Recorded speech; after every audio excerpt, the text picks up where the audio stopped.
Bienvenue au programme Demandez à la Cour. La Cour pénale internationale est la première cour internationale permanente créée en vue d'ouvrir des enquêtes, de poursuivre et de juger des personnes accusées d'avoir commis les crimes les plus graves touchant l'ensemble de la communauté internationale, à savoir le génocide, les crimes contre l'humanité et les crimes de guerre.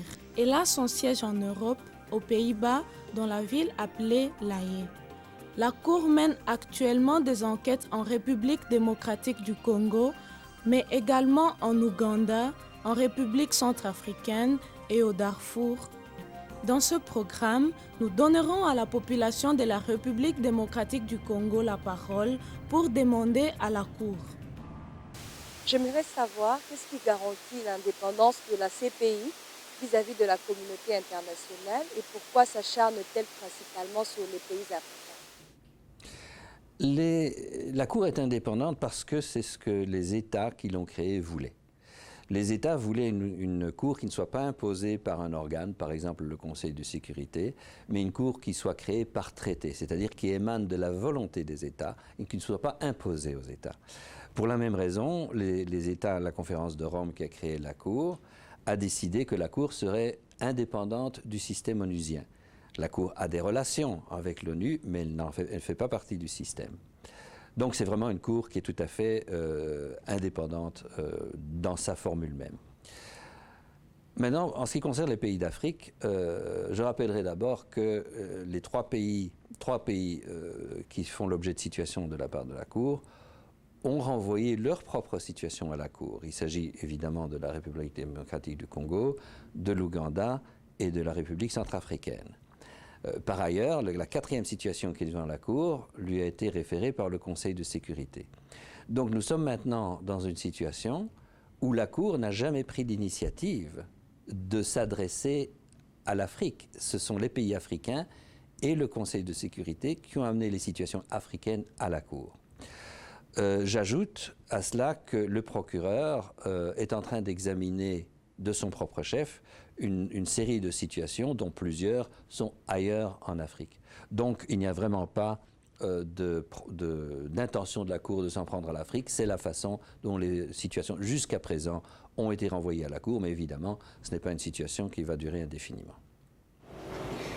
Oui, j'aimerais savoir si l'État congolais a déjà eu à porter plainte au niveau de la CPI contre les affres qui se sont passés à l'Est et qui ont été l'œuvre de l'État rwandais ou des troupes rwandaises en RDC. La CPI enquête en RDC sur la base d'un renvoi par l'État congolais datant de mars 2004 qui porte sur la situation sur l'ensemble du territoire congolais. Une fois que le procureur a décidé d'ouvrir une enquête, il lui appartient à lui seul de déterminer sa stratégie d'enquête et les crimes qu'il attend pour poursuivre sur la base des informations, des preuves et des témoignages rassemblés. Le procureur ne peut agir qu'en vertu de droit. Le droit nous instruit de poursuivre les crimes les plus graves lorsque les États ne peuvent ou ne veulent pas le faire. C'est ce qui est passé en Ouganda et au Congo. Il n'y a pas de système de plainte portant sur un crime particulier.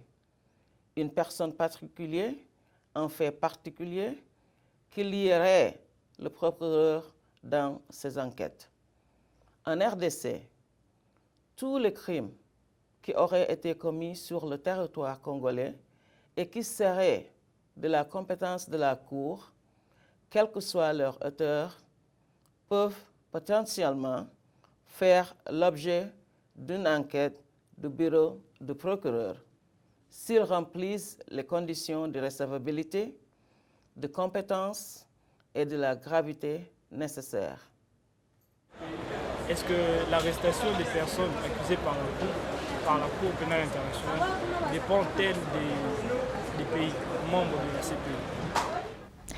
Et il faut la coopération des États, la coopération des organisations internationales, des Nations Unies, d'Interpol, des agences, de tous les possibles acteurs qui peuvent aider à arrêter les suspects. Ça, c'est une des opérations les plus délicates parce que si ne se fait pas en temps immédiatement, on est frustré parce que la personne recherchée peut bouger, peut se déplacer, et alors nos recherches sont complètement frustrées. Il faut répéter encore les mêmes recherches dans un autre territoire et avec possible frustration encore une fois. Donc là, il faut que la coopération soit tempestive, qui intervienne en temps suffisant pour avoir des résultats.